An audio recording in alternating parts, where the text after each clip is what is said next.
Wyoming Territory, spring of 1882, the wind carried the smell of thawing earth and gunpowder. Smoke still curled from the blackened boards of the homestead when Gideon Vance stumbled out of the barn, barefoot and bloodied. Her two children, Samuel and Susanna, clung to her torn skirts, their faces streaked with soot, eyes wide and silent.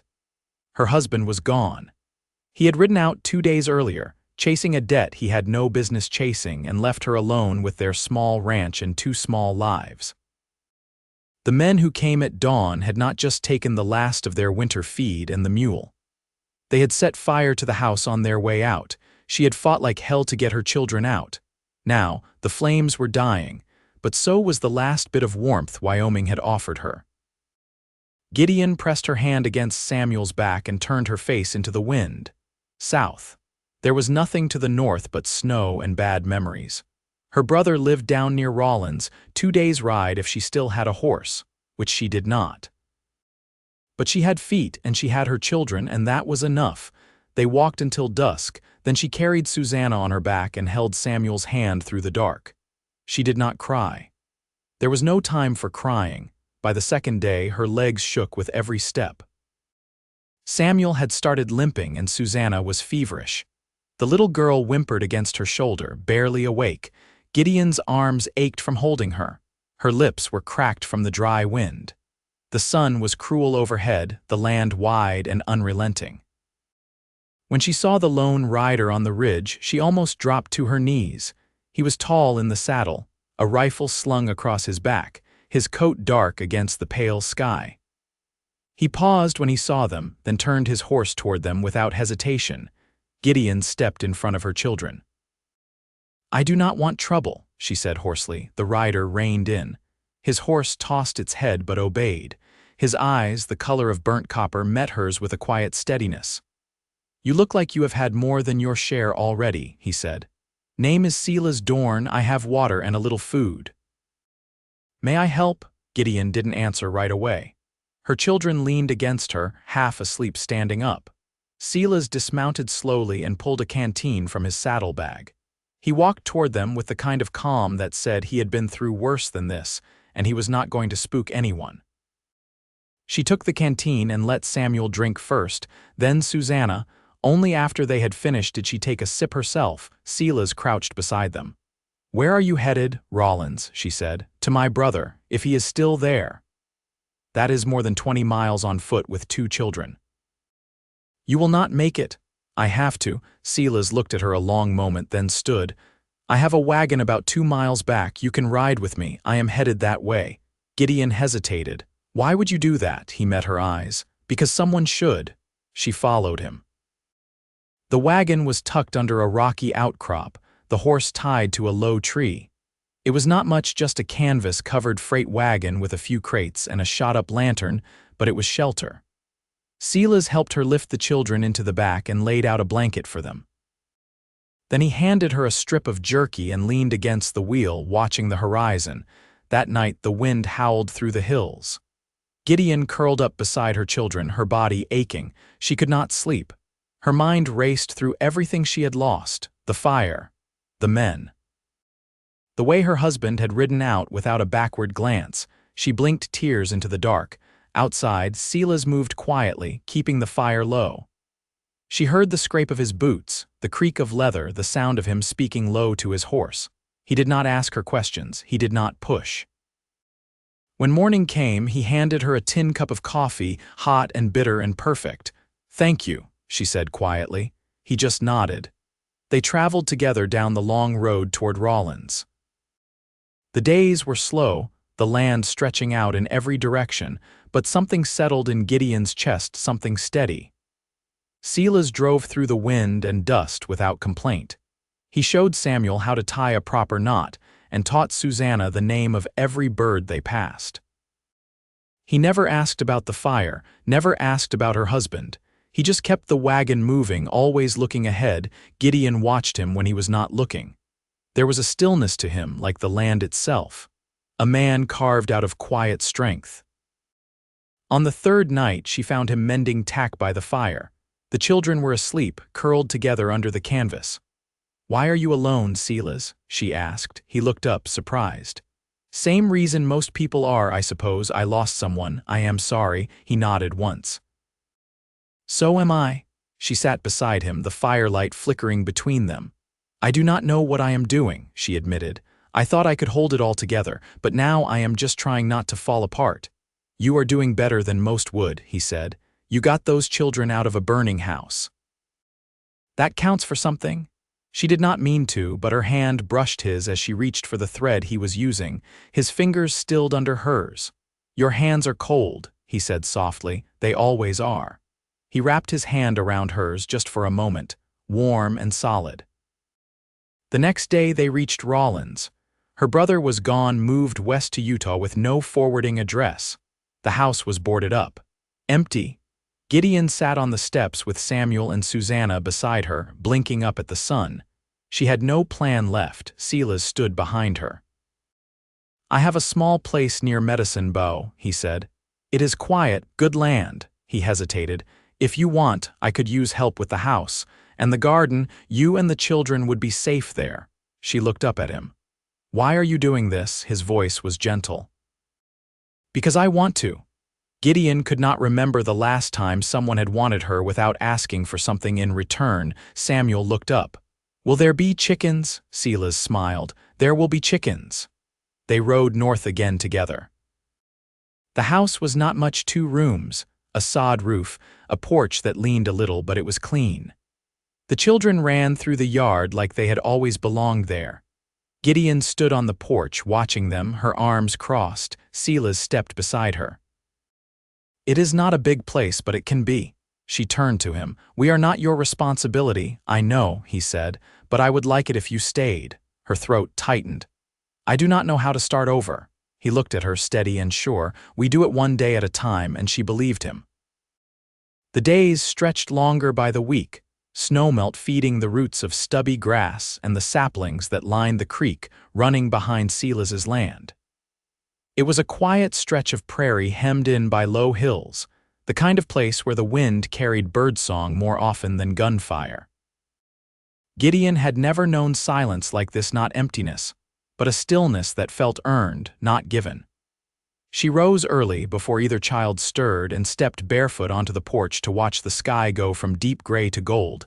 Inside, Samuel had taken to waking with questions. He asked about how seeds grew and why Silas's dog had only 3 legs. Gideon answered what she could, but when she didn't know, she sent him to Silas. The man answered each question with a quiet patience that never thinned, even when Samuel asked the same thing twice in a row. Susanna still clung to her when the air chilled or strangers passed on the road below, but she'd begun to hum again, soft and tuneless.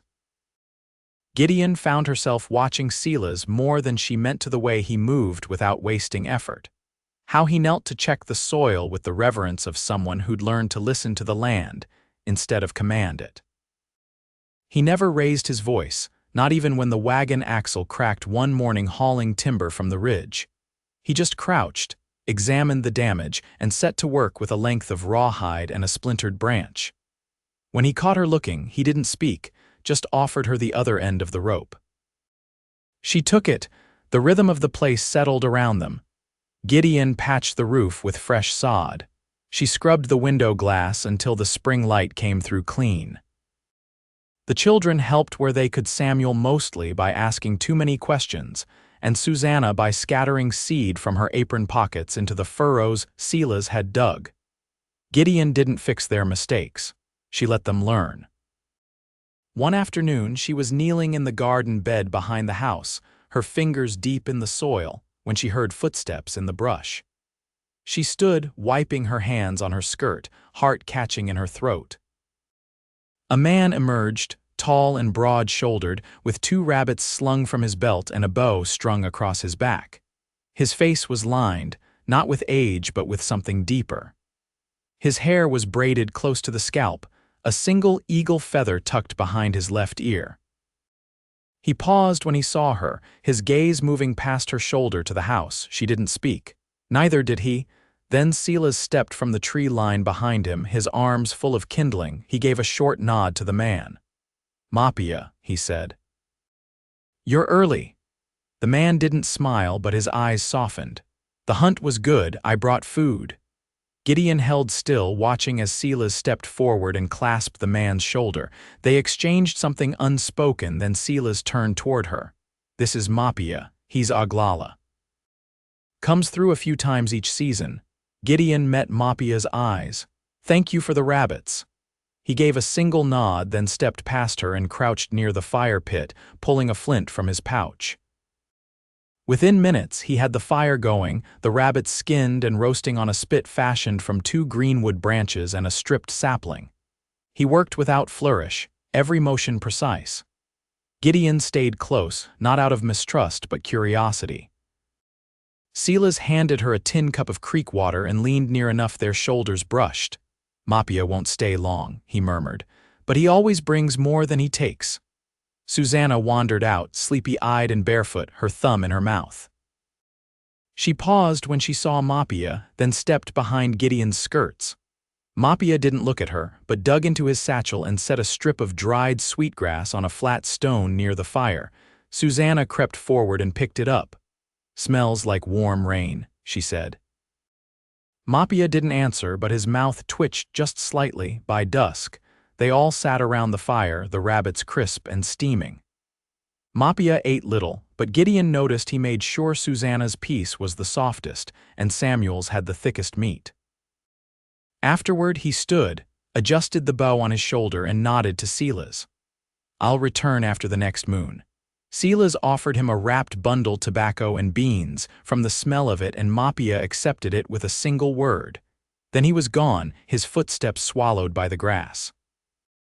Gideon watched until the trees hid him completely. That night she sat on the porch after the children had gone to bed. Silas joined her, a moth circling the lantern between them. Does he live near? She asked. Not exactly. His people move with the season. North of the Platte this time of year.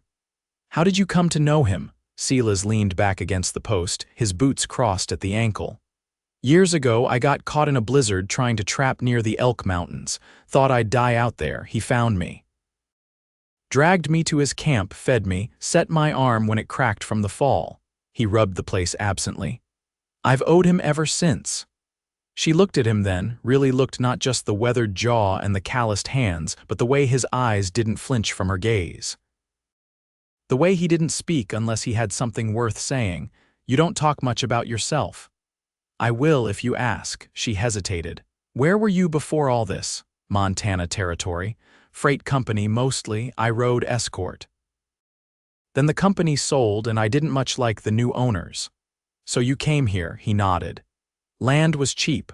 I'd saved enough, built this place with my own hands. You have no family? Not anymore. She didn't press. He didn't ask about hers. That was the thing about Silas. He gave you room to breathe.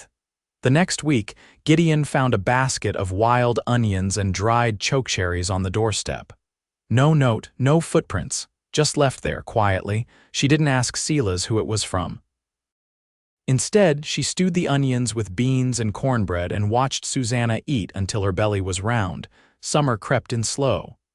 The creek ran clearer, and the cottonwoods filled their branches. Samuel caught frogs and chased grasshoppers. Silas added a third hen to the coop. Gideon sewed new shirts from feed sacks and bartered eggs with a passing peddler for sugar and salt. One evening, as the last light spilled gold across the hills, Silas returned from checking the far fence with something folded in his palm. I found this caught in the wire, he said, holding it out. A silver ring, fine and simple, the band smooth. Gideon took it, turning it in the light. It's beautiful. Too small for a man's hand. She hesitated. You think someone lost it, maybe, or left it behind. She studied him. You want to keep it? No, I want to give it. He didn't kneel, didn't make a speech, just held her gaze and waited, her chest tightened. I haven't worn a ring in years. I know. She looked down at the circle in her hand. It felt warm somehow, like it had been waiting. I'm not easy, she said. I'm not looking for easy. Her fingers closed around the ring. I would need time. You can have all of it. She slipped it onto her finger. It fit. He reached for her hand, and this time she didn't pull away. Beside them, The lantern flickered low, and somewhere in the dark, the night birds began to sing. The sun rose steady and pale over the ridge, casting long shadows across the rows of young corn that now stood knee-high behind the house. Wind moved through the stalks in soft waves, and the air carried the scent of smoke from a cooking fire already kindled. Gideon stood at the edge of the field, a bucket in one hand, the hem of her dress damp with dew. She watched the light come up slowly, the land revealing itself again after another quiet night. Samuel had taken to sleeping with his arms flung wide, his hair matted with sweat no matter how cool the evening. Susanna curled into herself like a pup, knees tucked, breath light.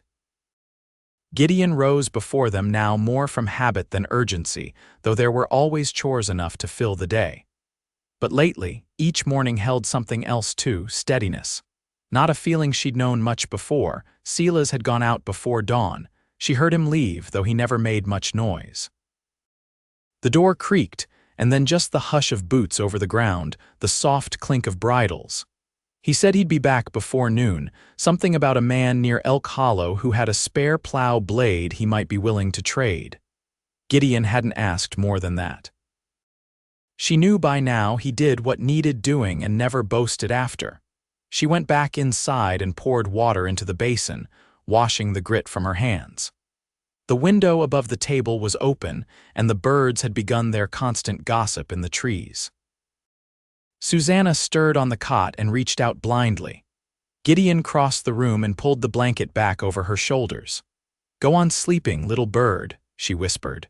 The girl sighed but didn't wake. By mid-morning, Gideon had scrubbed the floorboards and hung damp linens on the line. Samuel ran through the grass barefoot, hooting after a squirrel that had dared come too close to the henhouse. The hens were loud and pecking, and the rooster had taken to crowing at nothing, but it was a kind of music she'd come to trust. When the wagon finally crested the rise, she saw right away something was different. A second man rode beside Silas, older, with a long coat and a wide-brimmed hat that shaded most of his face. The wagon carried more than usual a wrapped bundle of tools, a plank of sawed timber, and what looked like a hand-cranked grinder lashed to the side. Gideon stepped off the porch as the wagon came to a stop. The stranger dismounted first. He was lean and sharp-featured, with a beard gone mostly white and a limp he didn't try to hide. "Miss Vance," Silas said, climbing down. "This is Elias Rowan. He's a carpenter from the Eastern Hills. We got to talking at the trading post." Elias tipped his hat. "Silas told me you were planning to add a second room soon. Thought I'd lend a hand if you don't mind the company of a man with more years than sense." Gideon glanced at Silas, who only nodded once, his eyes steady. "I don't turn away good help," she said. Elias grinned, and they unloaded the wagon together. He moved slower than Silas, but his hands were sure. He spoke little, only to ask for tools or point out a bowed board. Gideon watched the two men work in quiet rhythm, measuring, cutting, squaring off angles in the dirt. By late afternoon, the frame of a new wall was taking shape on the south side of the house. She brought them water when the sun was highest, and they drank without stopping, sweat streaking their faces. Samuel hovered nearby, asking Elias how to hold a hammer without bending the nails. The carpenter showed him, patient and dry-voiced, then handed him a few scraps to practice on. Susanna sat beneath the porch awning, weaving dandelions into a crooked chain. Gideon joined her, brushing the girl's hair back from her face. "He's kind," Susanna said suddenly. Gideon looked up. "Who is the man with the limp?" "I believe you're right. He smells like wood smoke."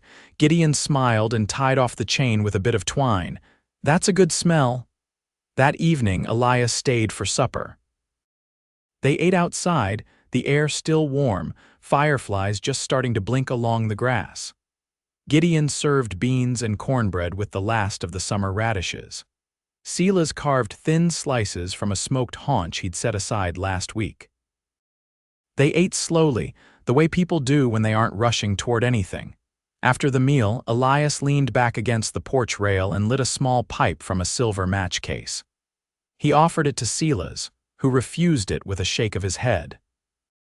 You always this quiet? Elias asked, blowing smoke into the dark. Silas didn't answer right away. Then, only when I've got something worth listening to. Elias gave a low chuckle. You're a rare breed. Gideon hadn't meant to say anything, but the words slipped out before she could stop them. He's not quiet with us, not anymore. Silas looked at her then, and whatever passed between them didn't need saying aloud. Elias rose just after sunset and said he'd sleep in his wagon. Old bones don't mind a hard board if the stars are above it, he said.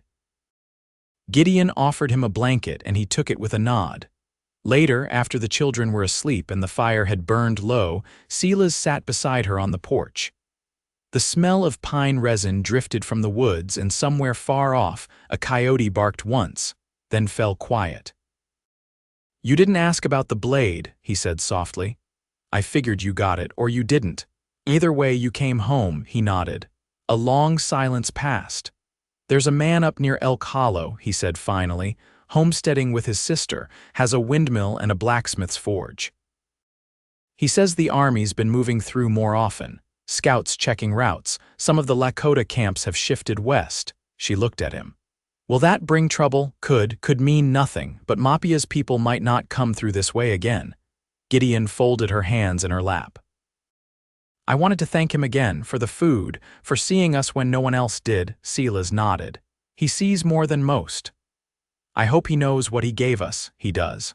The stars came out one by one, slow and bright. Gideon leaned against Silas's shoulder. He didn't move, only let her rest there, the weight of her head warming slowly against his collarbone.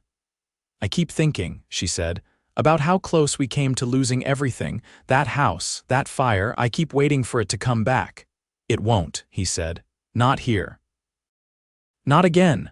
She was quiet, listening to the wind in the grass. When? She asked after a while. Silas turned his head slightly. When what? When do we build the rest of the life we talked about? He looked down at her, and for the first time she saw something new in his face, not caution, not patience, but the quiet certainty of a man who had already decided. We've already started, he said. She reached for his hand. He didn't flinch, didn't shift. Their fingers twined slowly. I want to be your wife, she said. Not out of need, but because I choose you. Silas's eyes didn't leave hers. He stood, then reached into the inside pocket of his coat. When he knelt, it was in the dirt beside the porch, boots braced, hands steady. The ring was the same one he'd found weeks ago, but now polished to a soft gleam. He opened his palm, not saying anything, only offering. She held out her hand and he slid it onto her finger, fitting perfectly. They didn't kiss. Not yet. But she leaned into him, forehead to his chest, and let the silence stretch long and sure between them.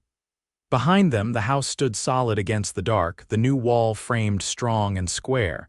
The children slept safe inside. And ahead of them, the land waited, wide and green and full of mornings yet to come. By the time the summer deepened, the second room stood roofed and shuttered, its walls clean and bare, still carrying the scent of sawdust and hand-cut pine.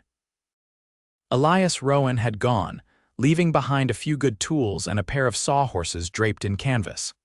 He hadn't lingered, only tipped his hat and said there was always more work waiting east, though Gideon suspected he just knew when it was time to go. The new room became the children's. Samuel claimed the corner near the west-facing window, while Susanna arranged her quilts in the opposite stretch, just under the shelf where Gideon had placed a tin cup of wildflowers. It gave the rest of the house a stillness it hadn't held before, and Gideon found herself standing quiet in the doorway sometimes, watching them breathe and sleep, their chests rising and falling with untroubled rhythm. Silas kept to his routines, though Gideon noticed he now waited until she woke to leave for the pasture. He'd linger by the stove long enough for the first coffee to be poured, sometimes reaching for her hand, sometimes only brushing her shoulder as he passed. His touch never startled her anymore. She met it as one meets the sun warming their back, a presence she no longer questioned. One morning, she found him sitting on the porch, sharpening the draw knife on a whetstone, a length of ashwood at his feet. I was thinking, he said after a moment, about building a bench out near the creek. There's a spot where the water bends and the cottonwoods make good shade. She stepped closer, brushing the bark from the edge of her apron. You want a place to sit and think? Silas set the knife aside. No. I want a place to sit with you. She didn't answer, just lowered herself beside him and took the strip of wood in her lap. Then it ought to have a backrest. I'm not sitting on a fence rail like a ranch hand. He gave a quiet laugh, the kind that stayed in the throat. I'll make it proper. They worked on it over the next week. Gideon sanded the slats until her palms turned raw, and Silas shaped the legs with an eye for balance. Samuel insisted on carving his name beneath the seat, and Susanna tucked a dried butterfly wing into a knot in the grain before it was sealed. When they lowered it into place near the bend of the creek, it sat solid and straight, as though it had always belonged there. That evening, after the children had gone inside, Gideon followed Silas down the slope. The grass was high and golden, brushing their calves. The air was thick with the hum of insects and the scent of mint from the creek bank. They sat without speaking, side by side, her shoulder pressed to his. Tomorrow I'll ride into town, he said after a while. Pick up the things we'll need. Gideon turned her head. For what? For the wedding, if you still want it. She felt her breath catch, not from surprise, but from the weight of the moment settling deep in her chest. I never said I didn't. His hand found hers, fingers rough and warm.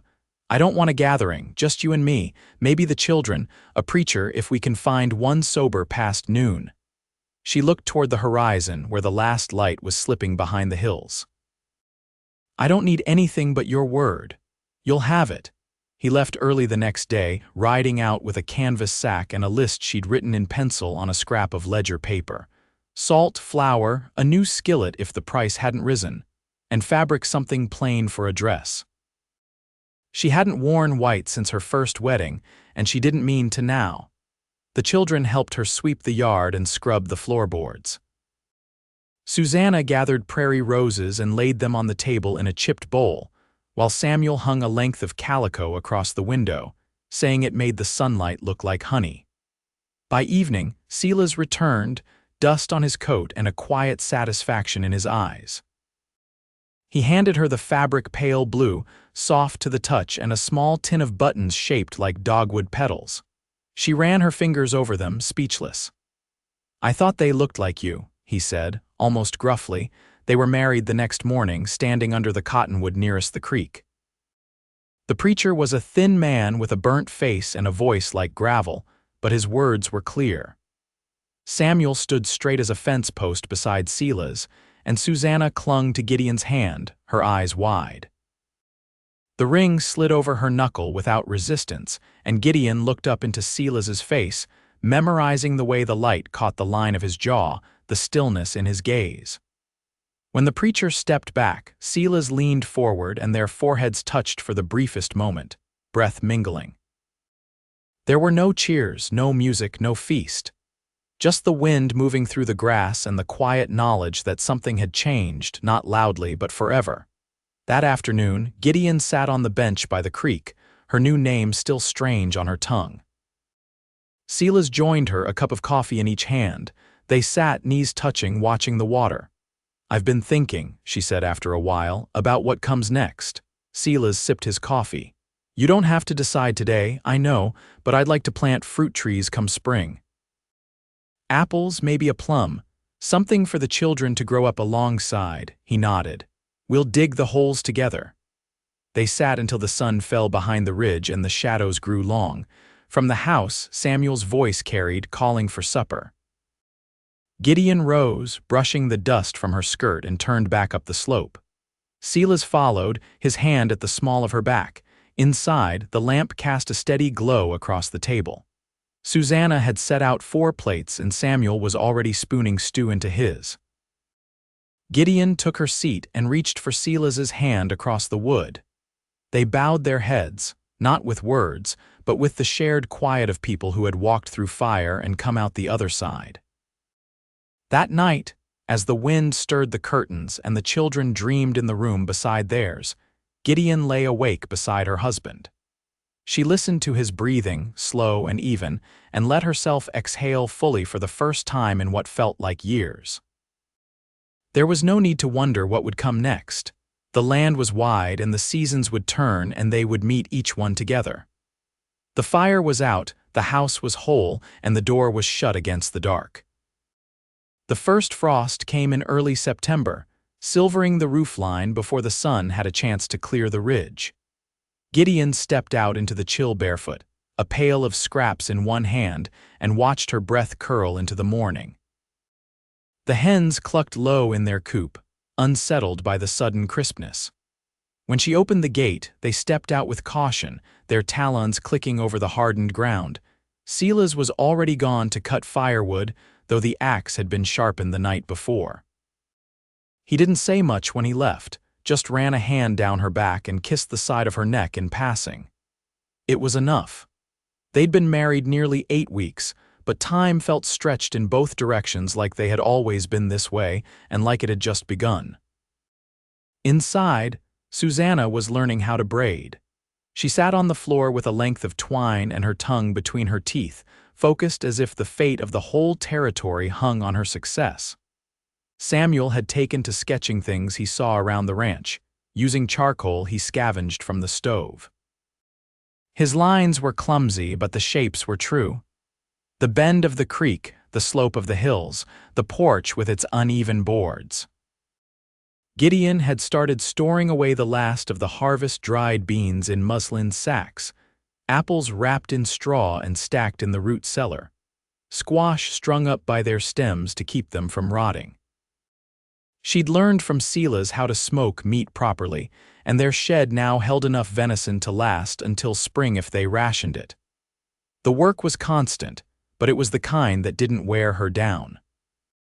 Her body ached at the end of each day, but it was a steady ache, not the kind that came from fear or running.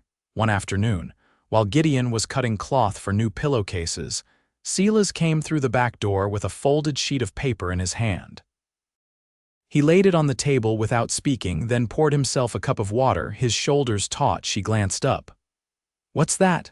Letter came through town. Ryder passed it to the postmaster. "It's from your brother." She wiped her hands on her apron and unfolded the page. The handwriting was tight, careful, unfamiliar to her now. She read it twice before speaking. "He's in Ogden," she said finally. "Working some freight line, says he heard what happened, says he didn't know." Silas leaned against the edge of the sink. "Do you believe him?" "I don't know." She folded the letter again and set it aside. "But he's not asking for anything, just wanted me to know he's alive, that he's sorry." He didn't press, just nodded once and reached for the kindling basket. That night she sat with the letter in her lap while Silas carved a new handle for the fire poker, his knife moving slow and even. The children were asleep. The wind had picked up, rattling the shutters. "He took care of me once," she said. "After our mother died, I was no older than Susanna. He was barely more than a boy himself. He had no business raising anyone, but he tried." Silas didn't interrupt. "When I married the first time, he didn't come to the wedding, said he didn't trust the man. I thought he was being overprotective. But now I wonder if he saw something I didn't." Silas set the knife down. "Would you want to write him back?" She looked toward the fire. "I think I would." He nodded again, like it had already been decided. The next morning she penned a short letter, nothing long.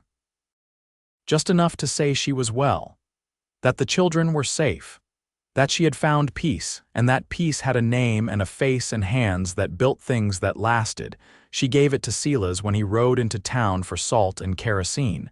He tucked it into his coat without looking at it. The first snow came not long after. A light dusting, but enough to send the jackrabbits running and the creek into a slow hardening hush. Silas showed Samuel how to split kindling with a hatchet, guiding his hands gently. Gideon taught Susanna how to fold dough for winter biscuits without overworking it. The house filled with the scent of flour and wood smoke, and something else, something like belonging. One evening, while the children played with carved animals near the hearth, Silas cleared his throat and set a small pouch on the table. "For you," he said. Gideon raised an eyebrow. "What's this?" "Something I traded for." Thought it might help. Inside was a tin of beeswax salve, a spool of linen thread, and a small bone-handled knife fine enough for embroidery work. She touched each item with careful fingers. "Why, you've been mending more than clothes," he said. "Figured you ought to have good tools for it." She reached across the table and took his hand. "You see more than most." "I see you," he said simply. Later that night, when the fire had burned low and the house was quiet, she pulled him close beneath the quilt and whispered, "You gave me back something I didn't think I'd have again." He pressed his mouth to her temple. "What's that?" "A home." The days shortened. Snow came heavier, then stayed. The children took to wearing wool socks to bed and racing to the stove in the mornings. Gideon sewed a curtain between the two rooms for warmth, and Silas lined the inside of the door with canvas to keep out the draft. One morning, just after New Year's, they woke to find a deer carcass hanging from a tree near the edge of the property. Clean kill, no sign of drag marks, just a single braid of sweetgrass tied to its antlers. Gideon stepped closer, her breath catching. "It's from Mapia," she said. "He came through." Silas crouched to examine the tracks. "Didn't stay long, just wanted us to know he was near." Gideon reached up and untied the braid, cradling it in her palms. He knew we'd see it for what it was. Silas stood. A gift. And a promise. They dressed and butchered the deer together, hanging the meat in the shed and salting what couldn't be smoked. Gideon braided the sweetgrass and tucked it above the hearth where the children could see it but not reach. That winter passed in slow, sure rhythms. Letters came from Ogden now and then, steady and warm. Her brother never asked to visit, never invited her to leave. He simply wrote of freight routes and river ice, of the way the mountains looked at dawn. She wrote back of small things. How Susanna had learned to read, how Samuel had sketched a hawk that looked almost real, how Silas had carved a cradle for the neighbor's newborn. By spring, the land softened again. Buds pushed through the trees and the creek ran fast and cold. Gideon planted the apple trees she'd spoken of, knees in the dirt, hair tied back with a scrap of muslin. Silas dug the holes, steady and silent, then stood watch while she packed the roots down with care. At dusk, they sat on the bench by the creek, the air filled with frogs and the scent of new grass. "You ever think about what might have happened if I hadn't come down that road?" she asked. "I try not to," he said. She leaned into him. "I'm glad I did." "I am too." They stayed until the stars came out, until the children called from the porch and the lantern was lit. That night, Gideon knelt beside the bed and whispered a prayer she hadn't spoken in years, not because she feared anything, but because she was grateful. The next morning, Silas kissed her awake with the kind of slowness that made her laugh against his chest. She pulled him back down beside her, and they stayed there longer than usual, the world outside still wrapped in the hush of early light. There would be calves born that spring and fences to mend and storms to wait out. But there would also be laughter in the kitchen and quiet evenings by the fire. There would be hands held across the table and the sound of boots on the porch. There would be a life, not perfect, but hers. Theirs. And that was enough. Always would be.